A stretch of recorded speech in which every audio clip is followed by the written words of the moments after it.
नमस्कार, आदाब, सत श्री अकाल, कसक है, केम छो, hello and welcome to GATE academy. So दोस्तों, आज हम लोग वाइब्रेशन का एक बहुत इंपॉर्टेंट क्वेश्चन डिस्कस करेंगे जो गेट 2020 में आया था और मैंने इसे कंट्रोवर्शियल क्वेश्चन कहा क्योंकि उस समय लगभग मैक्सिमम लोगों ने इसका आंसर गलत दिया था। तो इसलिए ये क्वेश्चन बहुत इंपॉर्टेंट हो जाता है और इससे बहुत इंपॉर्टेंट कॉन्सेप्ट भी सीखने को मिलेगा। तो चलो डिस्कस करते हैं। डिस्कस करने से पहले ये मेरा छोटा सा इंट्रोडक्शन। जैसे कि सब जानते हो, मेरा नाम रावण बंसल, आपका आरबी सर। मैंने 2014 में गेट क्रैक किया था विथ ऑल इंडिया रैंक 70। उसके बाद मेरा selection IOCL, HPCL and BARC हुआ। फाइनली मैंने आईओसीएल ज्वाइन किया as operation officer in Hazira terminal Surat. वहां एक साल काम करने में मैंने जॉब से क्विट किया और उसके बाद से लगातार ही मैं गेट इंडिया के लिए पढ़ा रहा हूँ। ठीक है, तो जो क्वेश्चन का मैं बात कर रहा हूँ वो क्वेश्चन ये है, ध्यान देना, क्वेश्चन को रीड करेंगे। बट ये गेट 2020 में सेट 1 पे आया था मैकेनिकल ब्रांच में। ये वाइब्रेशन का क्वेश्चन था, ये डायग्राम था, इसमें पुली लगा हुआ था, ये 4 ऑप्शंस था। ठीक है, ये option A B C D. कई लोगों ने इसका आंसर ऑप्शन ए दिया था, कई लोगों ने कुछ उल्टा सीधा करके अप्रोक्सीमेट रिलेशन लगा के सी को टिक कर दिया था। मतलब कोचिंग वालों ने भी ये किया था। बट इसका एग्जैक्ट आंसर, करेक्ट आंसर क्या है वो हम लोग निकाल लेंगे। Clear point. और अप्रोक्सीमेट नहीं, एग्जैक्ट आंसर निकालना है हम लोगों को। तो ये क्वेश्चन है, डिस्कस करते बहुत इंपॉर्टेंट है। ये डिस्कस करने से पहले एक और अनाउंसमेंट है। जैसा कि आज 7 अगस्त है जब ये वीडियो अपलोड हो रहा होगा, तो 8 अगस्त को नेशनल स्कॉलरशिप टेस्ट है। ठीक है, जो आपको गेट अकेडमी के फुल कोर्स जो है, चाहे वो पीडी कोर्स हो, लाइव क्लासरूम प्रोग्राम हो, जीडी हो, वीओडी हो, सब में कुछ ना कुछ स्कॉलरशिप मिलेगा अगर ये आप टेस्ट अटेम्प्ट करते हो तो। ठीक है, ये जो स्कॉलरशिप टेस्ट है कल 8 अगस्त को है, शाम को 7 बजे। इस लिंक पे जाके आप रजिस्टर कर सकते हो, टेस्ट दो। और टेस्ट का सिलेबस मैथ और एप्टीट्यूड है, केवल मैथ और एप्टीट्यूड से क्वेश्चन आने वाला है। और जो भी पार्टिसिपेंट है सबको स्कॉलरशिप मिलेगा बेस्ड ऑन रैंकिंग। जो ज्यादा अच्छा रैंक आ रहा है उसको पूरा 100% मिलेगा, फिर ऐसे कर करके चेंज होते जाएगा पैटर्न। बट हर एक स्टूडेंट को कुछ ना कुछ स्कॉलरशिप मिलेगा। ठीक है, तो अब चलो जिस चीज के लिए आए हम लोग ये डिस्कस करते हैं। हम लोग को ये ऑब्जेक्टिव क्या है, ये क्वेश्चन को डिस्कस करना। ठीक है, ये क्वेश्चन है, क्वेश्चन मैं रीड कर रहा हूं, ध्यान देना। उसका ये डायग्राम को मैंने जूम करके इधर भी बना दिया है। ठीक है, 4 ऑप्शंस तो अलग से दिया हुआ है, तो हम लोग अभी कैलकुलेट कर लेते हैं, लास्ट में देख लेंगे कौन सा ऑप्शन सही है। ये 4 ऑप्शन है। ठीक है, क्वेश्चन क्या बोल रहा है, अ रिजिड मासलेस रॉड, ये रॉड जो है वो मासलेस है, डायग्राम इधर जूम करके बनाया हुआ है। Rigid massless rod of length L is connected to a disc pulley of mass small m। ये मासलेस है, इस पुली का मास स्मॉल m है, ध्यान देना, पुली का मास स्मॉल m है। ठीक है, डायग्राम भी बनाया हुआ है। ठीक है, and radius small r equal to L/4। Pulley का जो रेडियस है ना वो स्मॉल r है और स्मॉल r की वैल्यू क्वेश्चन में दे रखी है L/4। ठीक है, ये हो गया। Through a frictionless revolute joint, अच्छी बात है। द डायग्राम दिया हुआ, the other end of the rod is attached to a wall through a frictionless hinge. ये रॉड का अंदर एंड एक जगह हिंज किया हुआ है, पॉइंट ए पे, उसको बोल दिया है। A spring of stiffness 2K is attached at the mid span of the rod, अच्छी बात है। ठीक है, an inextensible rope passes over the half of the disc periphery and is securely tied to a spring of stiffness K at point C। ये जो spring है ना ये इनएक्सटेंसिबल है, सॉरी ये स्ट्रिंग, सॉरी मतलब इसका लेंथ बढ़ना चाहे तो नहीं बढ़ सकता, इसका लेंथ कम होना चाहे तो नहीं कम हो सकता। और इसके एक तरफ, इस तरफ एक स्प्रिंग लगा हुआ है जिसका स्टिफनेस K है, तो ये इलोंगेट कॉन्ट्रैक्ट हो सकता है क्योंकि इस तरफ स्प्रिंग लगा हुआ है। बट इस तरफ का ये जो पोर्शन है ये ना तो इलोंगेट होगा ना कॉन्ट्रैक्ट होगा क्योंकि ये इनएक्सटेंसिबल स्ट्रिंग है। क्लियर, और हाफ पेरीफेरी पे ये बंधा हुआ है। ठीक है, ये हो गया। अब क्वेश्चन में क्या आ रहा है, there is no slip between rope and pulley, मतलब पुली और रोप के जो बीच का जो मोशन होगा प्योर रोलिंग होगा क्योंकि क्वेश्चन में बोल दिया उनके बीच कोई भी स्लिप नहीं हो रहा है। सिस्टम स्टैटिक इक्विलिब्रियम में है तो मेरे को, और रस्सी हमेशा टॉट कंडीशन में, मतलब हमेशा टेंशन पे होगा। तो हम लोग को निकालना क्या है, neglecting the influence of gravity, मतलब ग्रेविटी के इफेक्ट को कंसीडर नहीं करना है। तो इस सिस्टम का नेचुरल फ्रीक्वेंसी निकालना है, natural frequency of the small empty, मतलब स्मॉल वाइब्रेशन के लिए इसकी कौन सी निकालनी, नेचुरल फ्रीक्वेंसी। मतलब हम लोग को ओमेगा एन ऑब्जेक्टिव है क्या, किस यूनिट पे नहीं बोला है तो पहले रेडियन पर सेकंड में निकालना, वो मैच कर जाएगा तो वही पूछा है, अदरवाइज फिर हम लोग हर्ट्ज में निकालेंगे। ठीक है, पहले रेडियन पर सेकंड में। तो हम लोग को इसका वर्चुअल फ्रीक्वेंसी निकालने के लिए पहले इस वाइब्रेशन का इक्वेशन डिराइव करना पड़ेगा। ठीक है, ये बहुत ध्यान से करना है। इस टाइप का जब भी क्वेश्चन आएगा तो use energy method. Energy method क्या होता है, total energy of the system, किसी जब ये वाइब्रेट कर रहा होगा तो कोई डिस्प्लेस पोजीशन ले लेंगे और इस डिस्प्लेस पोजीशन के लिए total energy of the system निकालेंगे। टोटल एनर्जी मतलब sum of kinetic plus potential energy, और उसको डिफरेंशिएट कर देंगे टाइम के रिस्पेक्ट में। और चूंकि नेचुरल वाइब्रेशन का फ्रीक्वेंसी निकाल रहे हैं और सिस्टम में कोई भी डैम्पिंग नहीं लगा हुआ है तो कोई भी एनर्जी का लॉस नहीं होगा। तो टोटल एनर्जी का डिफरेंशिएशन जो टाइम के रिस्पेक्ट में होगा वो 0 होगा क्योंकि एनर्जी का लॉस नहीं हो रहा है, तो टोटल एनर्जी कांस्टेंट होगा और कांस्टेंट का डिफरेंशिएशन 0 होता है, तो उसको 0 से इक्वेट कर देंगे, वाइब्रेशन का इक्वेशन आ जाएगा। ठीक है, अब इसको एनर्जी मेथड से सॉल्व करने के लिए पहले तो मैं क्या करता हूं, इस रॉड का एफबीडी और इस पुली का एफबीडी अलग अलग बना देते हैं। और ये रॉड और एफबीडी दोनों आपस में पॉइंट बी से जुड़ा हुआ है, मतलब रॉड के एफबीडी से जो बी का डिस्प्लेसमेंट आएगा वही पुली के एफबीडी से बी का डिस्प्लेसमेंट होगा। ये दोनों के बीच का एक कनेक्शन हो गया। ठीक है, तो ये रॉड का एफबीडी हो गया, मैंने रॉड का एफबीडी सिंपल अलग, ये हिंज है यहाँ पर, यहाँ स्प्रिंग लगा हुआ है, ये पॉइंट बी है। ये पुली का एफबीडी अलग से बता दिया, ये पॉइंट बी है। पुली का जो मास स्मॉल एम है और जो पुली का रेडियस स्मॉल आर है, which is nothing but equal to L/4, जहां L length of the rod है। ठीक है, अब इसमें एनर्जी मेथड यूज करें। सबसे पहले हम लोग इस एफबीडी का बात करेंगे। तो सबसे पहले रॉड ए पे हिंज है क्या, तो ये पॉइंट ए रॉड का आई सेंटर होगा क्या, रॉड के आई सेंटर को मैं I1 बोल दे रहा हूं। रॉड का point A is the I centre of rod, clear. Point A rod का आई सेंटर होगा, क्लियर। किसको भी दिक्कत? वैसे अगर हम लोग बात करें तो ये जो पुली है, इसका ये वाला जो पोर्शन है वो इनएक्सटेंसिबल है। ये तो इलोंगेट कॉन्ट्रैक्ट हो सकता है क्या? अगर ये इनएक्सटेंसिबल है और ये पुली रस्सी जो है, ये रस्सी जो है और जो पुली है उसके बीच का मोशन प्योर रोलिंग है। कभी भी प्योर रोलिंग मोशन रस्सी, रोप और पुली के बीच हो रहा है, तो जिस साइड का पोर्शन का ना तो इलोंगेट हो सकता है ना कॉन्ट्रैक्ट हो सकता है, उस साइड का पोर्शन देखो पुली पे कहां पर कॉन्टैक्ट बना रहा है, इस पॉइंट पे कॉन्टैक्ट बना रहा है क्या, तो ये इसका आई सेंटर होता है। मतलब ये पुली का आई सेंटर हो गया, इसको मैं I2 बोल रहा हूं, एब्सोल्यूट आई सेंटर। क्यों? क्योंकि इस पॉइंट का अगर तुम लोग वेलोसिटी निकालोगे तो जीरो आएगा। क्यों जीरो आएगा सर? क्योंकि ये पुली इस पे स्लिप नहीं कर रहा है, तो इस पॉइंट पे स्ट्रिंग का वेलोसिटी जीरो, क्योंकि वो इलोंगेट या कॉन्ट्रैक्ट नहीं हो सकता। और प्योर रोलिंग में स्ट्रिंग और प्योर रोलिंग में कॉन्टैक्ट पॉइंट में दोनों, चाहे वो स्ट्रिंग का पॉइंट हो चाहे वो पुली का पॉइंट हो, अगर इनके बीच स्लिप नहीं हो रहा है तो यहां पर जो स्ट्रिंग के पॉइंट का वेलोसिटी होगा वही पुली के पॉइंट का वेलोसिटी होगा। और चूंकि स्ट्रिंग के पॉइंट का वेलोसिटी जीरो, तो पुली के पॉइंट का भी वेलोसिटी जीरो होगा, और जो जीरो वेलोसिटी वाला पॉइंट है वो आई सेंटर हो जाता है क्या। तो सिंपल ध्यान रखना, कभी भी रोप एंड पुली में अगर कोई भी प्योर रोलिंग मोशन हो रहा है तो जिस साइड इनएक्सटेंसिबल स्ट्रिंग है उस साइड वो पुली को जहां पर भी टच करेगा वो उसका आई सेंटर होगा। तो ये पुली का आई सेंटर होगा, ये पुली का आई सेंटर है I2 और रॉड का आई सेंटर I1 है, दोनों का आई सेंटर अलग है। कई लोग यही गलती कर रहे थे कि पुली का भी आई सेंटर को वो ले रहे थे, ये हो गया। अब हम लोग कौन सा मेथड यूज कर रहे हैं? Energy method. एनर्जी मेथड में पहले काइनेटिक एनर्जी का एक्सप्रेशन निकाल लेते हैं, फिर पोटेंशियल एनर्जी का। काइनेटिक एनर्जी का एक्सप्रेशन निकालने का एक फॉर्मूला होता है half I about I centre into omega का स्क्वायर। अगर कोई भी बॉडी जो रोटेट या रोटेट प्लस ट्रांसलेट मोशन कर रहा है तो उसका मास में इनर्जी अबाउट आई सेंटर निकालो, आई सेंटर के बाद मास में इनर्जी निकाले तो और कोई फॉर्मूला यूज करने की जरूरत नहीं है। काइनेटिक एनर्जी होता है half I about I centre into omega का स्क्वायर। तो पहले अगर मैं रॉड का बात करूंगा तो रॉड पॉइंट ए पे हिंज है, तो ये इसका आई सेंटर हो गया। अब ये जो रॉड है पॉइंट ए के बाद रोटेट करेगा, तो सपोज जब वाइब्रेट हो रहा है तो ये हिंज के बाद कोई डिस्प्लेस पोजीशन ले लेता हूं जिसमें ये रॉड, पुली नहीं रॉड, उसके आई सेंटर यानी I1 के बाद मीन पोजीशन से थीटा डिस्प्लेस्ड है, और थीटा भी मैं क्लॉकवाइज ले लेता हूं। तुम लोग आने तो क्लॉकवाइज ले लो, एंटी क्लॉकवाइज से बंधे है एंटी क्लॉकवाइज। तो मैं कोई पोजीशन ले लेता हूं जिसमें रॉड हिंज के अबाउट यानी पॉइंट ए के या I1 के अबाउट मीन पोजीशन से कितना डिस्प्लेस्ड है, थीटा डिस्प्लेस्ड है। Clear point? अच्छा, अगर ये डिस्प्लेसमेंट थीटा है तो इस पॉइंट का मीन से डिस्प्लेसमेंट इसको मैं एक बार के लिए x1 बोल देता हूं, पॉइंट बी का मीन से डिस्प्लेसमेंट इसको x2 बोल देता हूं। स्मॉल एसिलेशन के लिए x1 x2 हम लोग निकाल सकते हैं किसके टर्म में, थीटा के टर्म में। क्या होगा?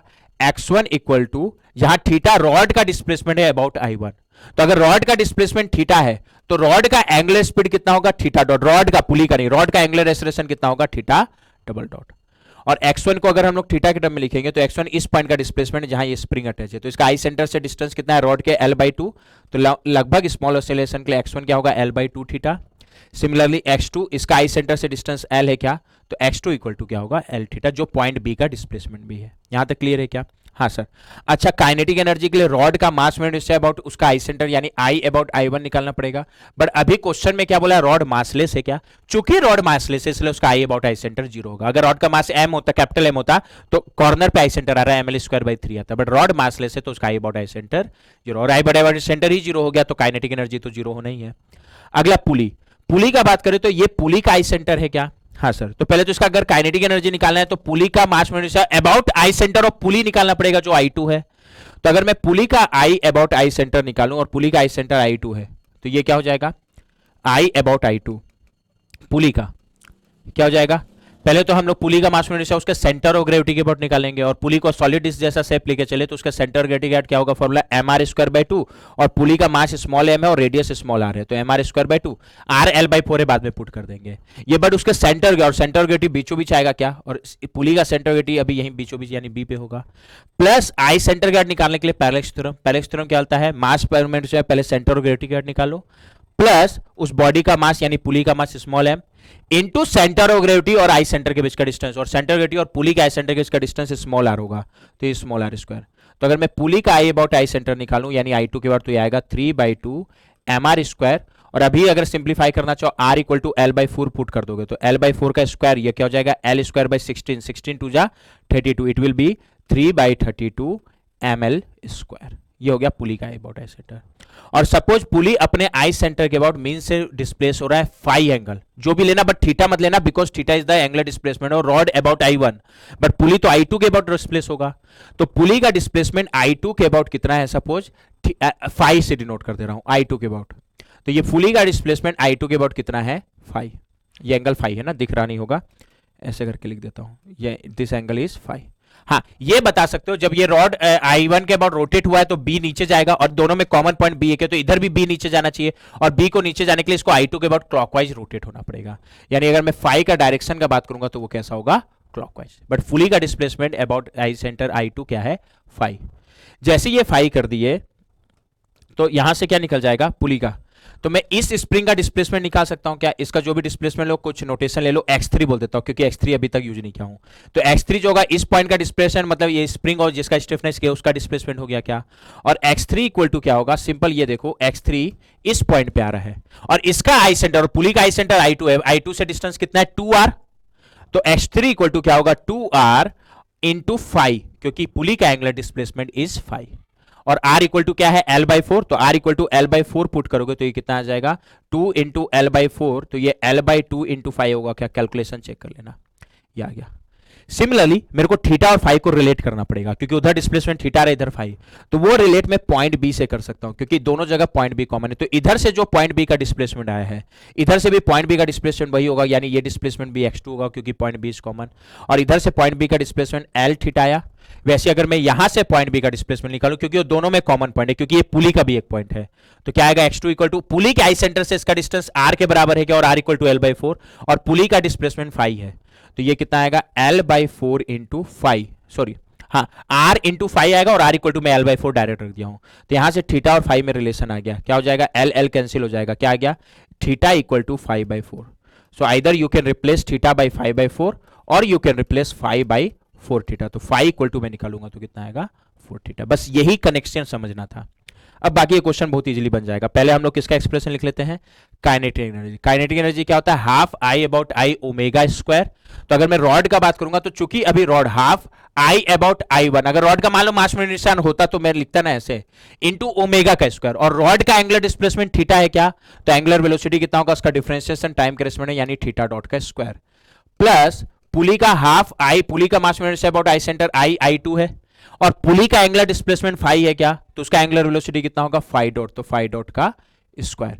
बट चूंकि अभी रॉड का तो इनर्शिया जीरो है तो ये पार्ट तो जीरो होगा, तो केवल पुली का ही आएगा, और कितना आएगा half I about I two कितना है 3/32, चेक कर लेना formula 3/32 ml square into phi dot का स्क्वायर। ये हो गया, ये हो गया। ये आप चाहो तो इसको थीटा डॉट के टर्म में कन्वर्ट कर लो, क्या हो जाएगा phi equal to four theta है तो phi dot equal to four theta dot रख सकते हो, या तो सबको थीटास में कन्वर्ट करो या सबको फाइस में कन्वर्ट करो, बट अभी यही रहने देता हूं, वो देख लेंगे अपन बाद में। अगला किसका एक्सप्रेशन लिखना पड़ेगा, पोटेंशियल एनर्जी। पोटेंशियल एनर्जी यहाँ केवल स्प्रिंग के कारण लेना है क्योंकि ग्रेविटी के इफेक्ट को तो नेग्लेक्ट करने वाला है, और स्प्रिंग के कारण पोटेंशियल एनर्जी कैसे लेते हैं, हाफ स्प्रिंग का स्टिफनेस और उसका मीन से डिस्प्लेसमेंट का स्क्वायर। तो यहाँ दो स्प्रिंग है, पहले ये स्प्रिंग इसका स्टिफनेस 2k है तो इसके पोटेंशियल एनर्जी क्या आएगा, हाफ स्प्रिंग का स्टिफनेस 2k इनटू इसका मीन से डिस्प्लेसमेंट का स्क्वायर, और इसका मीन से डिस्प्लेसमेंट x1 है क्या, तो x1 का स्क्वायर, प्लस एक स्प्रिंग ये इसका स्टिफनेस k, तो इसका पोटेंशियल एनर्जी क्या होगा, हाफ इसका स्टिफनेस k और मीन से डिस्प्लेसमेंट, और इस स्प्रिंग के मीन के डिस्प्लेसमेंट को किससे डिनोट किया हूं x3, तो x3 का स्क्वायर। अब ये रिलेशन पुट कर दो, हाफ कॉमन निकाल लो, ठीक है, ये 2k into x1, x1 equal to क्या है मेरा l बाई टू थीटा, तो x1 l by to theta put करोगे तो l बाई टू थीटा का स्क्वायर, तो ये क्या होगा l square by four into theta square, plus half common ले लिया, ओके x3 इक्वल टू क्या है, ध्यान से देखना l बाई टू फाई, तो ये l बाई टू का स्क्वायर यानी l square by four phi square होगा क्या, हाँ सर। अब पहले डिसाइड कर लो थीटा के टर्म में कन्वर्ट करोगे कि फाई के टर्म में, तो मैं थीटा को फाई में कन्वर्ट कर देता हूं, तो थीटा इक्वल टू मेरे को क्या रिलेशन पता है, फाई बाई फोर, तो थीटा की जगह फाई बाई फोर पुट कर दो, ध्यान से करना ना, तो कितना आएगा हाफ इन ब्रैकेट ये के एल स्क्वायर बाई टू हो जाएगा पहले तो, और theta equal to phi by four, तो ये क्या हो जाएगा phi square by four, four जा 16, plus k l square upon 4 five square. Calculation check कर लेना, कहीं कैलकुलेशन गड़बड़ होगा तो। हाफ क्या हो जाएगा, फाइव स्क्वायर कॉमन आ जाएगा, चाहो तो के एल स्क्वायर भी कॉमन ले लो तो एक साथ ही बच जाएगा। ये क्या आएगा, के एल स्क्वायर बाई 32 और ये के एल स्क्वायर बाई 4। के एल स्क्वायर बाई 32 आया है, 4 को क्या लिख सकता हूं मैं, 8/32 लिख सकता हूं क्या, तो ये 8/32 और ये 1/32, तो ये 9/32 हो जाएगा क्या। हाँ सर, तो इसको हम लोग क्या लिख सकते हैं, 9/32। कैलकुलेशन चेक कर लेना, 9/32 के एल स्क्वायर इन टू 5 का स्क्वायर आएगा, 9/32 के एल स्क्वायर। तो काइनेटिक एनर्जी आ गया, पोटेंशियल एनर्जी आ गया। तो मेरे को एनर्जी मेथड क्या आता है, d/dt ऑफ टोटल एनर्जी, और टोटल एनर्जी क्या होगा, kinetic energy plus potential energy. Kinetic energy कितना है, हाफ इन ब्रैकेट एकदम सिंपल है, 3/32 half in bracket 3/32 ml square into 5 dot का स्क्वायर प्लस पोटेंशियल एनर्जी कितना है, हाफ इन ब्रैकेट 9/32 के एल स्क्वायर, 9/32 के एल स्क्वायर इंटू 5 का स्क्वायर। ये हो गया टोटल एनर्जी। उसका डिफरेंशिएशन टाइम के रिस्पेक्ट में इक्वल टू कितना होगा, 0। खत्म। अब इसको डिफरेंशिएट करो, अपने आप जनरल फॉर्म में आ जाएगा। क्या आएगा, ये हाफ है ना, हाफ क्या हो जाएगा, हाफ 3/32 ml स्क्वायर 5 डॉट का स्क्वायर। इसका डिफरेंशिएशन पहले तो टाइम के रिस्पेक्ट में करना है, तो पहले तो 5 डॉट के रिस्पेक्ट में करोगे तो 2 5 डॉट, फिर 5 डॉट का टाइम के रिस्पेक्ट में करोगे तो 5 डबल डॉट आ जाएगा क्या, तो ये क्या आएगा 2 5 डॉट, फिर 5 डॉट का time 5 double dot plus half 9/32 के एल स्क्वायर। 5 स्क्वायर का डिफरेंशिएशन पहले तो 5 के रिस्पेक्ट में 2 5, फिर 5 का टाइम के रिस्पेक्ट में तो 5 dot, that is equal to 0। अब जो कॉमन निकल रहा है कॉमन निकालो, बाकी फिर अपने आप जनरल फॉर्म में आ जाएगा। तो हाफ कॉमन निकल रहा है क्या, और उधर जाके 0 हो जाएगा, तो इसलिए मैं उसको कैंसिल कर दे रहा हूं। बाकी 1 ध्यान दोगे तो 3/32 भी कॉमन निकल रहा है और एल स्क्वायर भी कॉमन निकल रहा है। बाकी जो निकले ना निकले 2 5 डॉट तो देखना कॉमन निकल ही रहा है, ठीक है। इसके अलावा क्या क्या कॉमन निकल रहा है, 1/32 एल स्क्वायर, और 1/32 एल स्क्वायर भी कॉमन निकालोगे उधर जाके 0 जाएगा, तो 1/32 सॉरी 3/32 एल स्क्वायर लगेगा, इधर भी तो 9 है ना, तो 3/32 एल स्क्वायर कॉमन ले लोगे तो ये m बचेगा और यहां 5 डबल डॉट, तो ये कितना आ रहा है m 5 डबल डॉट प्लस ये हाफ और 2 5 डॉट के अलावा यहां से 3/32 एल स्क्वायर बाहर आ रहे हो तो ये 3 बचेगा, तो इसको 3k आ जाएगा क्या, तो 3k 5। ध्यान देना एग्जैक्ट एक्सप्रेशन, कोई भी एजम्पशन नहीं लेकर चलो, इक्वल टू 0। ये जनरल फॉर्म में आ गया इक्वेशन। और जब भी इस टाइप का वाइब्रेशन का इक्वेशन आ रहा है ना, तो इसमें जो डिस्प्लेसमेंट है ये फाई डिस्प्लेसमेंट और उसी का डबल डिफरेंशिएशन होना चाहिए। तो यहाँ फाई है तो फाई डबल डॉट, जैसे यहाँ थीटा है तो यहाँ थीटा डबल डॉट होना चाहिए, यहाँ एक्स है तो यहाँ एक्स डबल डॉट होना चाहिए। तो अगर इस फॉर्म में इक्वेशन आ गया तो जो डिस्प्लेसमेंट का कोफिशिएंट है उसको हम लोग बोलते हैं के, जो डबल डॉट का कोफिशिएंट है उसको बोलते हैं एम ई। और ओमेगा एन क्या होता है, स्क्वायर रूट ऑफ के ई बाई एम ई। के ई मतलब डिस्प्लेसमेंट का कोफिशिएंट अपॉन एम ई मतलब डबल डॉट का कोफिशिएंट। तो डिस्प्लेसमेंट का कोफिशिएंट कितना है 3k अपॉन डबल डॉट का कोफिशिएंट क्या है m। तो ये natural frequency of the system आ गया किस यूनिट पे, रेडियन पर सेकंड में। तो ऑप्शन में यूनिट नहीं बताया ना, रेडियन पर सेकंड में निकालना है तो कि हर्ज में, तो पहले रेडियन पर सेकंड में चेक कर लो, अगर वो ऑप्शन में मिल गया तो पक्का हर्ज वाला नहीं मिलेगा, तो फिर वो रेडियन पर सेकंड में मिला, अगर वो ऑप्शन में नहीं मिला तो फिर हर्ज में पूछा होगा।